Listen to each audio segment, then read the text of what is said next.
Hey YouTube, it's JP Dillon.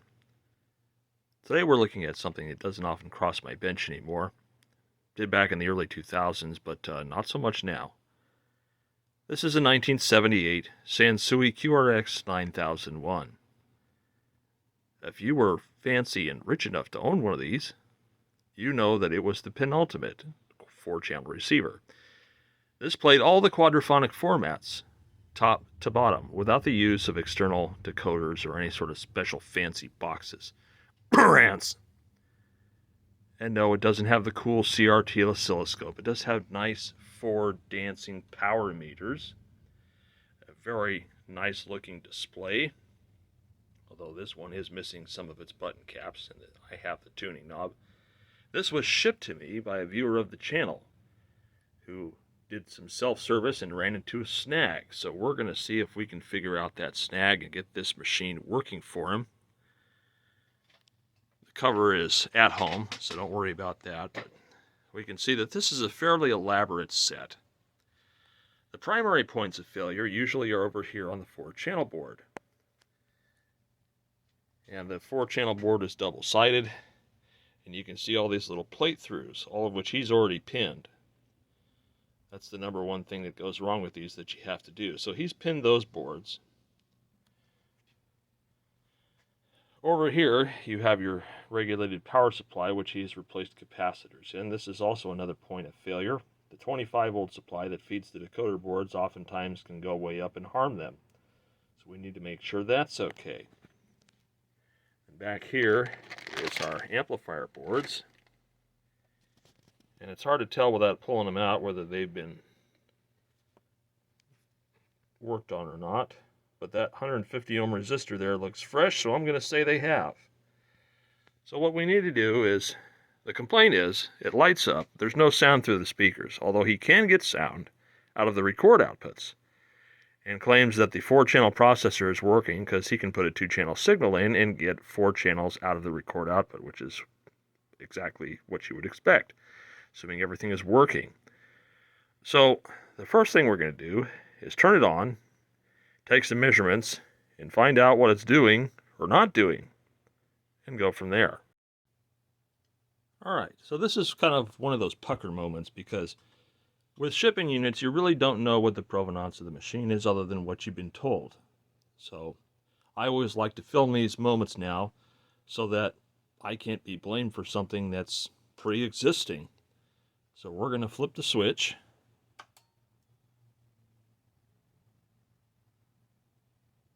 Now we see already that we have a problem. We have quite a registration of meters there. And we have nothing on the 2-channel, or nothing on the rear channels. No registration whatsoever. So something's going on there. Had a little blip here. So let's grab our meter and let's make sure that the output of that thing is not DC. That would be bad. Alright, so let's try again. And let's take a measurement here at our output. And so I have minus 46 volts on the left front channel, on the right front channel. Not good. Let's come back here to the rear channels. Again, 46 volts, but there's no registration on the power meters. So everything is offsetting minus 46 volts. Now, it's very unlikely that all 4 amplifiers are dead. So I don't think that it's an amplifier problem. Usually it's a point of commonality, which in this case we'd want to look at our power supply here, our regulated power supply. We also have to check that there's no blown fuses over here or anything like that. So now that we know what the failure mode is, or at least one of them, it's not coming out of protect because there's an offset voltage there that should be 0. So let's do a quick visual inspection, make sure there are no blown fuses, and then we'll take a look at the schematic to see what the power supply voltages are supposed to be. And on these machines, the rail fuses are all very visible. And it's hard to tell from visual inspection whether those are good or whether they're not. We change the aperture a little bit. They all visibly look okay, but it's hard to really tell without ohming them out. So I'm going to do that right now, which is going to require 2 hands. Okay, so quick ohming out of all these fuses down here on the power board suggests that they're all fine. Perfect continuity through all of them. So now we're going to take a look at the regulator board, because the regulator board provides a number of voltages for various parts of the machine. And for example, if the voltage that feeds the differential amplifiers goes missing, all of the amplifiers are going to offset. So we want to take a look and see what our voltage points are supposed to be. Okay, so here's part of our power supply. And we see that we're supposed to have 43.2 and minus 45.5. We're supposed to have 12.4, which is, I'm guessing, for the radio. There's a test point for 32.5 volts, which I'm guessing gets regulated down to 25 via our TR603 there. And I think there's more to it than this. This is just the main section. I'm going to see if we can find another part of the schematic, because I think there's more to it than this. We see our rail fuses there at the left side of the screen. And then they've got a 7.5 volt array there for your lamps, 23 volt there, which is, I guess, for the soft start, which is RL01. I believe that's your soft start function there. Comes right off the voltage selector. It's one other thing I didn't hear kick up, but that's another problem there. So let's take some measurements and see what we can turn up. Okay, so here we are all hooked up. We do have our soft start, so that's good. Let's do a quick check here. Minus 46 on the rail, plus 47 on the rail. Let's come over to our power supply.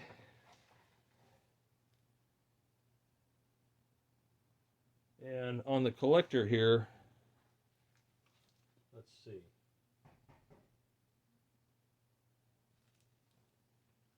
I should have something. I got 50 volts there, plus 35.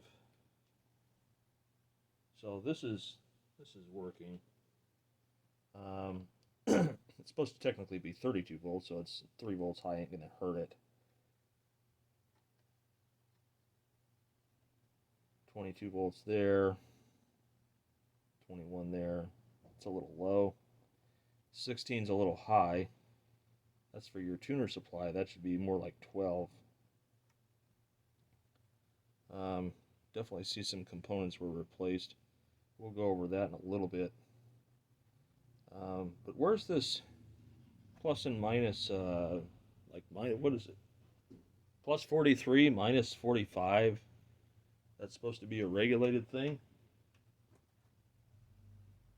And that's supposed to be TR 601 and 602, which is coming off of number 56. Let's take a look at that one more time. Yeah, so we got this thing here that's plus 43 and minus 45, which are these 220 at 6.3. Okay, so maybe those are just like switching transistors, protection transistors. God, focus on this thing, would you?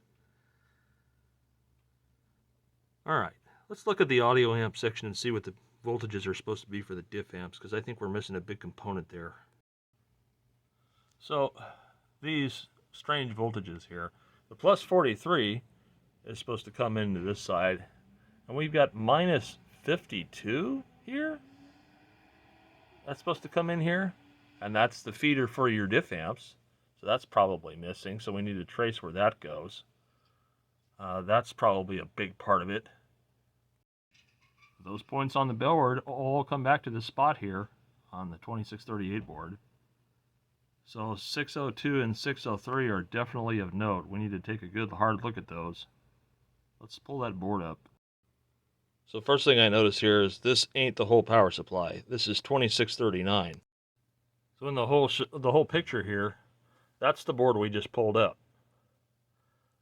which from what we were measuring, looks like we were pretty close. We just take a look here. And so in fact, that 16 volts we were getting is supposed to be 19, so that's low. The 38 volts was at 34, and the 23 volts was at like 20. And the 25 volts was at like 21. Okay, so this needs issues, or has issues, but that's really what we're looking for, which I think is underneath the big capacitors. So we're going to have to pull those up and take a look. Okay, so this is the 2038 board, and this is the section that we're after for those plus and minus voltages. And unfortunately, this is where the 9001 becomes very unfriendly to service, because in order to get to this section of the board, I had to pull out the bank of capacitors over here. I also had to pull out one driver board so that I could access all the connectors. So, not great. I see that little fusible resistor down there, which are common to open. That's just, I think it's a 1 ohm. 1 or a 10, I don't remember. Let's see here. So you're TR606, and you are who? Who are you? Who? Yeah, 605. Okay, those are the two guys that put out the strange voltages, I believe. Let's double check that. No, actually we're looking for 601 and 602, which are those guys right there. So 601's on our right, which is probably a 2SD 357, is it? 356, even worse. And then I'm not sure what this guy is over here. Hard to read. But he's our PNP noise there. 2SB 560. So not the best. The suck thing is that from the top side you can't really troubleshoot either one of these because there's stuff in the way. So we need to reassemble it enough to run it, and then we need to take some measurements from the bottom. Let me do a quick diode check with my meter and see if either of those is open. The 356 was common to open. Okay, so the diode checks out. So really above and beyond that, I can't really do too much more. We need to put this back together enough to run it and then troubleshoot the circuit to see if our weird plus 43 minus 45 voltages are there. And we can definitely get a closer look down here on the driver boards and see that they were serviced, new fusible resistors. That's good at least. So this thing's just got a mess of stuff wrong with it. Let's see if we can just get it back together enough to run it, take the bottom off and take some measurements and see what those transistors are doing, because that's really important. Okay, now we're all back together enough to run it. Just as a word of note, never ever leave these disconnected when you're running the machine, unless you're going to ground the center pins to chassis, because this is the ground for the amplifier, and if you leave them disconnected, it will oscillate out of existence, and then you'll have a real problem on your hands. The more you know. Okay, here we are with the unit on its side. And so now we're going to take some measurements here and see if those weird plus and minus voltages are present. Here's the supply, which is plus 51 and minus 54. So we got minus 47 there, minus 48 there. So that side's technically working. And here we got plus 49 here, 49.9, 49.2. So that is in fact working. So in theory, that that supply should be found on the appropriate points. I'm trying to do a visual inspection to see if he's done any soldering or work there.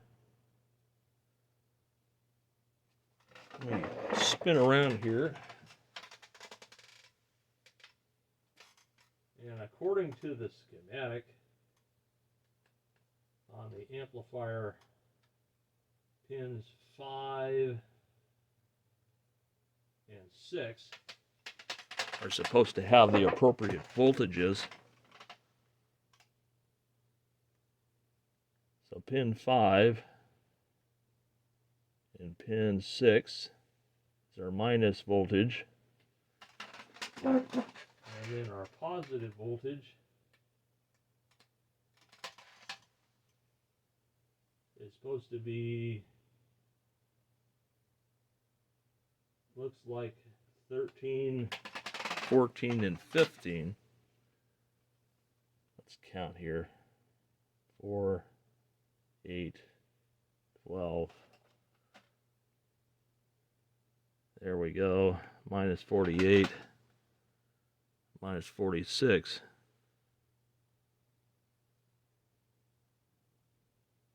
Yeah, I'm trying not to blow this thing to smithereens anymore.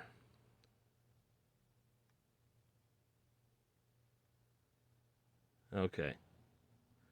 So, in theory, I do have my minus voltage here. Yeah, let's see if I can find where this goes. I don't think I was getting my positive 43 volts or whatever it was. This is plus 49 and minus 48. And they were supposed to be lower and weirder than that.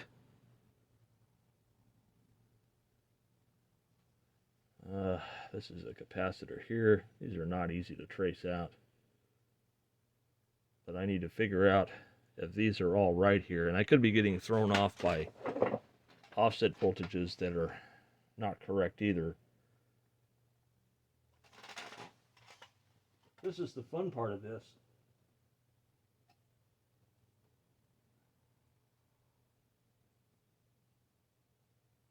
Okay, so pin 3 and 4.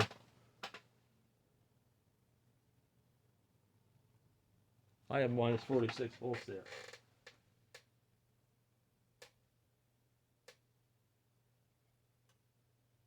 And that looks to be correct. No, it doesn't look to be correct. Let's see here. It'll make everyone dizzy.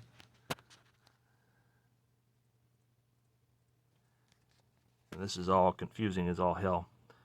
Alright, so the minus 45 volt line is supposed to intersect with 12 and 13 there,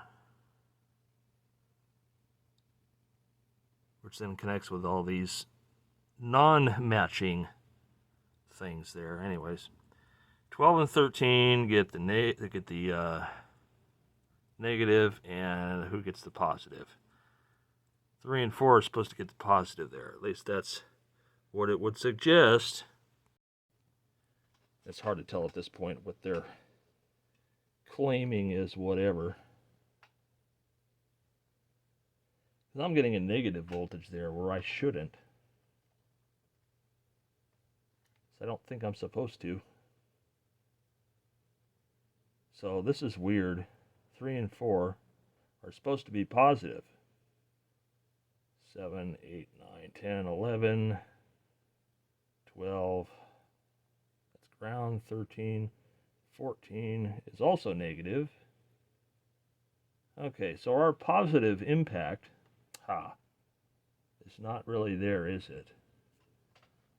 So if we go back here to our positive and we trace this out, that's going down the outside of the board. We got a positive voltage here. Hard to see where the hell else it goes, because there's just not enough light.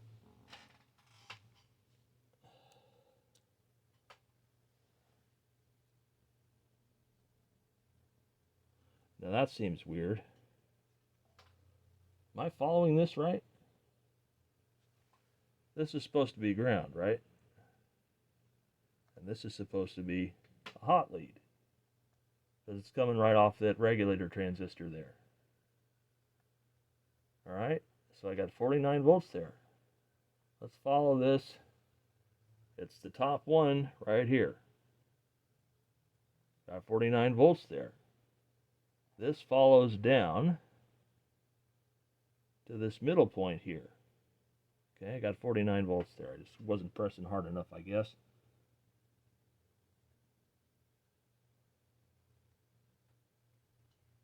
Comes back down around. And we got 49 volts there. So either the numbering system on these is all wrong, or there's still something amiss here. So let's take a look at this one. This is our minus 47. That's going to be direct adjacent to that.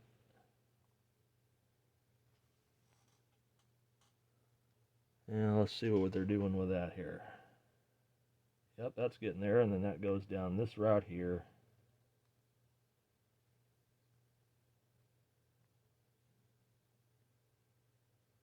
I got a negative one there.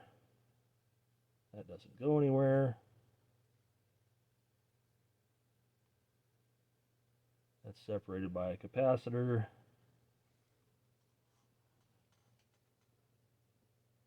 It's not easy to find out where else that goes, is it?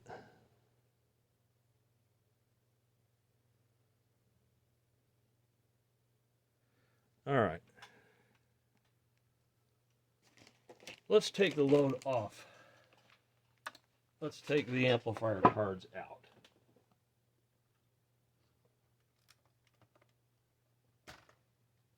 I'm just going to yank them out.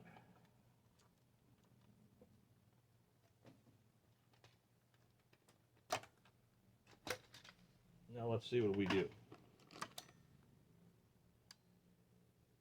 Comes out of protect, but I also still have that horrendous registration of the meters, which is strange.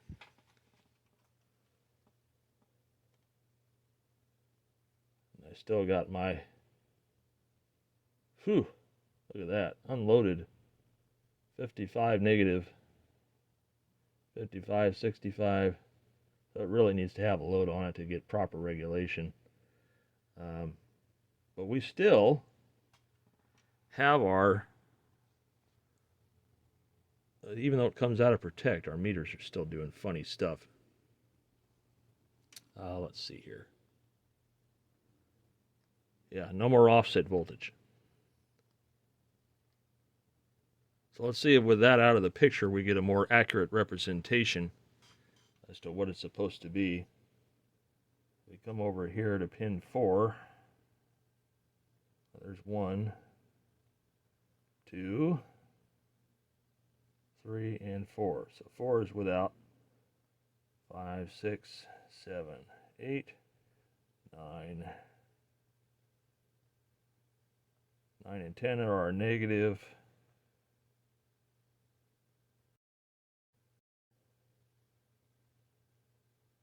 All right. Come over here again. So this would be 1, 2, 3, 4, 5, 6, 7, 8, 9, 10. So 1 and 2 and 9 and 10.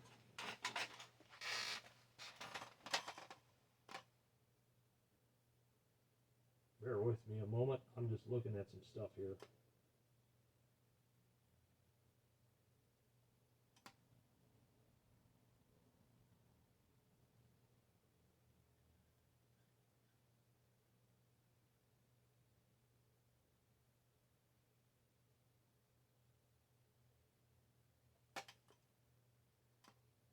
Okay.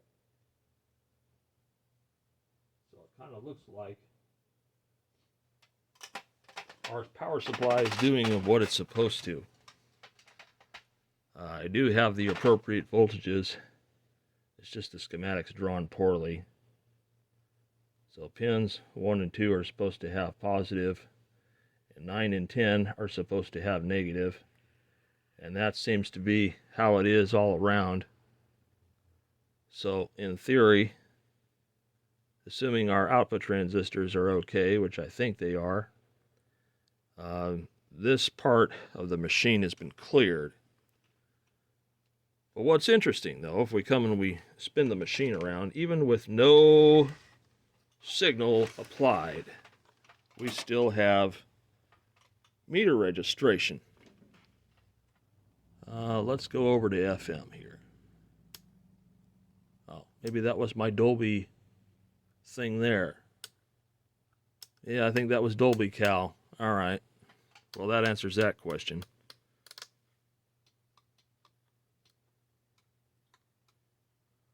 We still aren't registering our 4-channel come up there.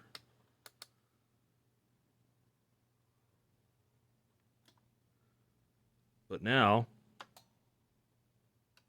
we come out of protect mode, which is good. Let's rotate the tuning condenser here. We do have some registration of signal, so the tuner is operational.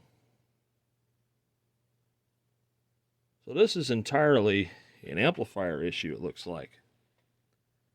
I mean, the regulated power supply needs some help, but amplifiers aren't working for whatever reason. I need to find out why. All right, kids, well, this is a good reason why you never believe what you see as being fixed or not fixed.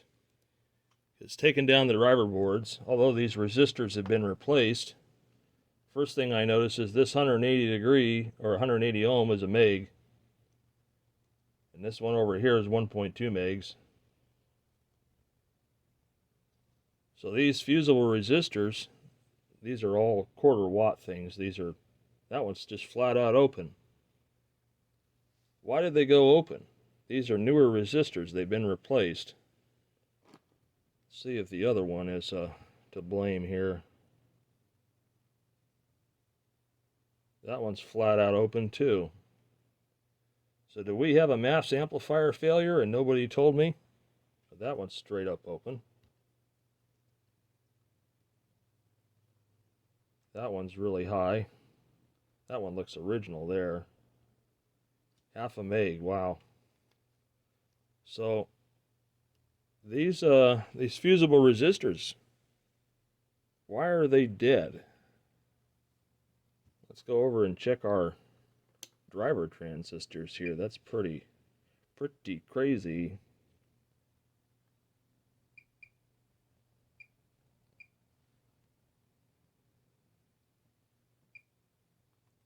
Yeah, no shorts there.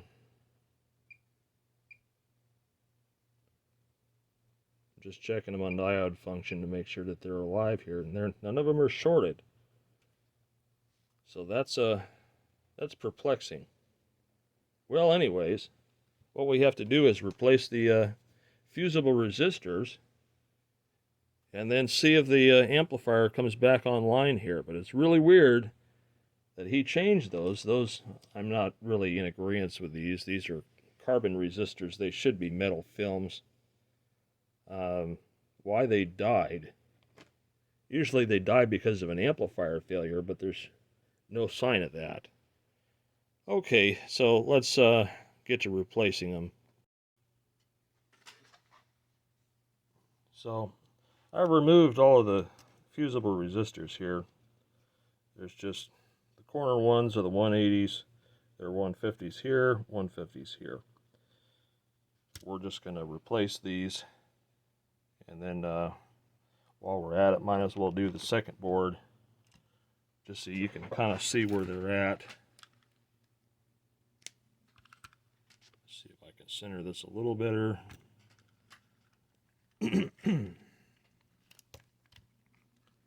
So, and see, these have been replaced because there's fresh solder on them. They look like they're carbon resistors. I would definitely use metal films. So I wonder why they died. Maybe he just used too little of a wattage. They should be half watt. The quarter watt ones do die out of the factory, so maybe he made the mistake of replacing them with a quarter watt, or somebody else did, and he just hammered on it until it opened.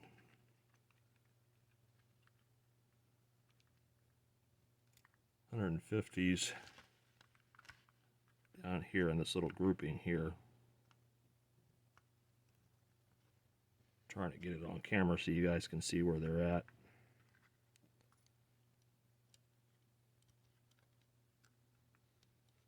I've done enough of these boards that I'm pretty familiar with where the resistors are at. Back in the early 2000s, these things used to come in droves. 2003, 2004. I used to work on these a lot. That was when we were all discovering that the 4-channel plate throughs were all failing, just like they were on the 9090 dB, except you can bypass the Dolby board on the 9090 dB. You can't really bypass the 4-channel selector board, otherwise it's not really a 4-channel, is it? And there's still the issue of why aren't the 4-channel rear meters responding, and why aren't the lights for the decoders coming on? So we need to address that too, but that's the least of our worries right now. My thing is I want it to power up and come out of protect mode on its own with the boards installed. That's my goal here in this video. And this is definitely going to be a multi-part, kind of like the predicted was, although hopefully not as many parts.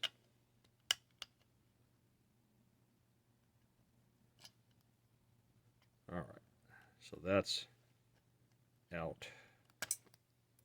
Alright, so both boards are empty. So we're going to need a total of 850 ohm resistors and 480 ohm. Okay, let's go ahead and repopulate these.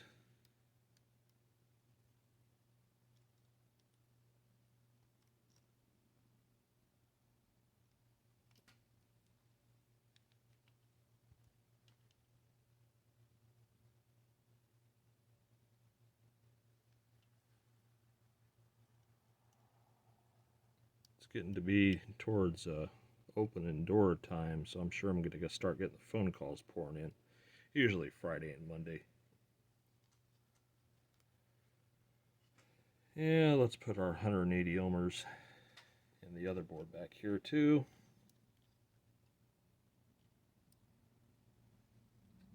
I set them down and give them a little breather room.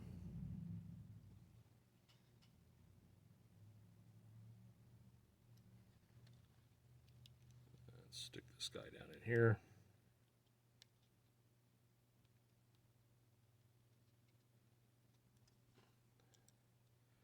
Wouldn't that be nice if that's all it was for the amplifier at least? I still know there's bigger issues afoot with the 4-channel board, but baby steps, you know? Alright, so we're going to put the 150 ohm jobbers back in here.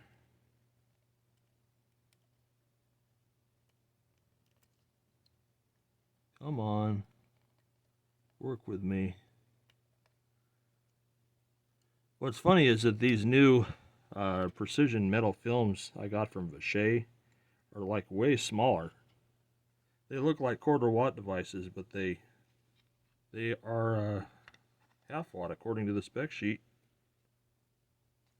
So have we progressed in materials technology so much that we're now making these itty-bitty components that are capable of things that weren't possible 40 years ago? That's actually kind of cool.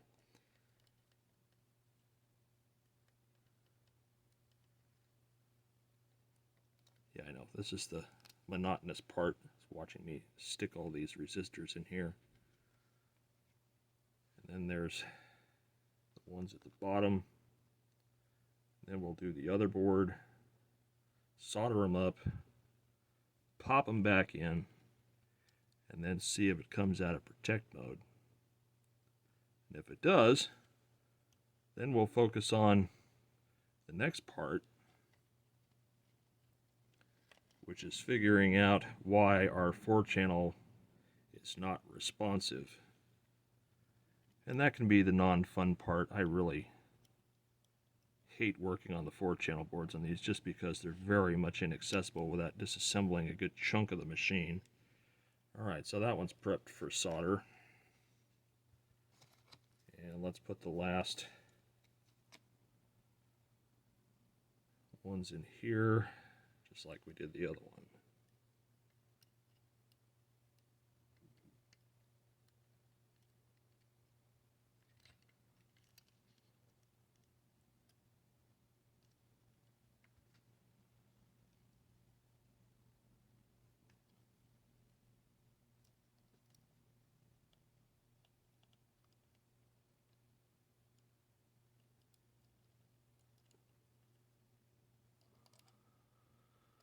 Never believe what you see, never believe what you hear.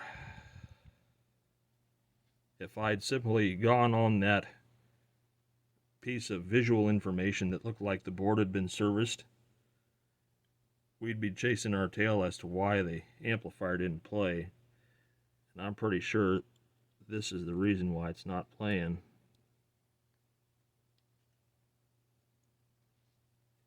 Those 180 ohm resistors provide the power to the differential stage. And so if that current goes missing, you get an offset. Now typically, when you get an offset in all four channels, there's usually a point of commonality, but we troubleshot that power supply and we were unable to find a loss of voltage. Yeah, the voltages are a little off, but that's not enough to piss off the circuit. It's not enough. So what we did instead is we pulled the load off the output transistors, so the driver cards came out, and then lo and behold, it comes out of Protect. So then we had to go towards the driver cards.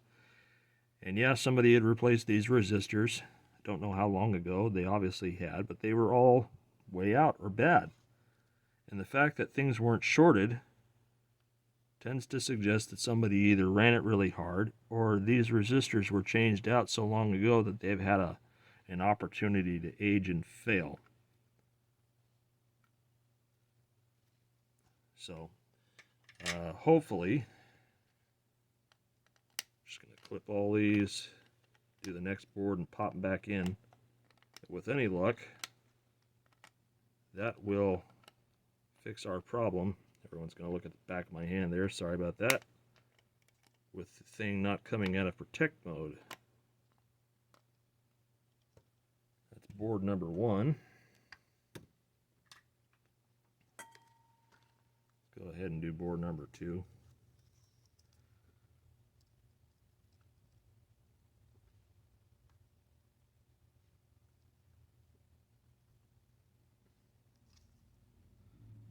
A hot iron with a fresh tip makes quick work of this. I wouldn't recommend trying to work on these machines with a 25 or 30 watt iron. You really need about a 50 watt iron. The less time you have to heat the part in the area, the better.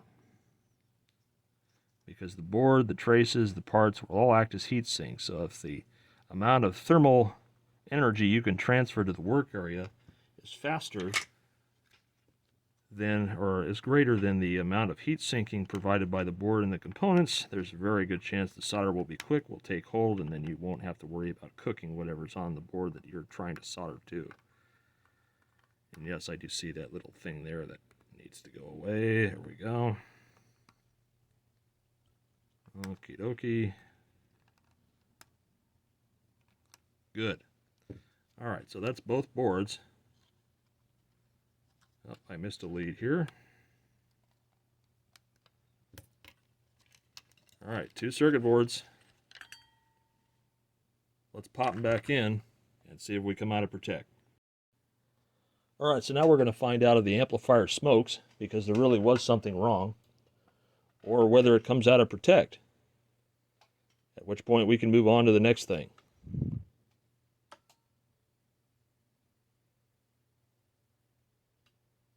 Wonderful. Alright, I get rear channels, no fronts. At least the meters aren't registering fronts.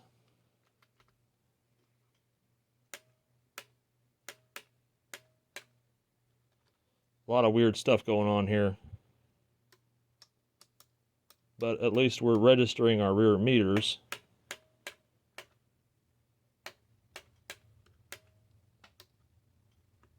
Nothing on the fronts though, just kind of weird. But powers up, comes out of protect, so that's a good start. So in the next video, we'll work on looking at what the signal path does, and we'll do some more troubleshooting to see why we're not getting any deflection from the front meters. This makes me happy that I'm seeing all these lights now, which I was not before, but I think that's a totally different thing. And he was working on the 4-channel board, so that may be the next fun thing ahead. But anyways, that's part 1 for you. Thanks for watching the video, guys. More stuff to come. And in the next episode, we'll get into troubleshooting the signal path and see what else needs to be done to this beast. But so far, so good.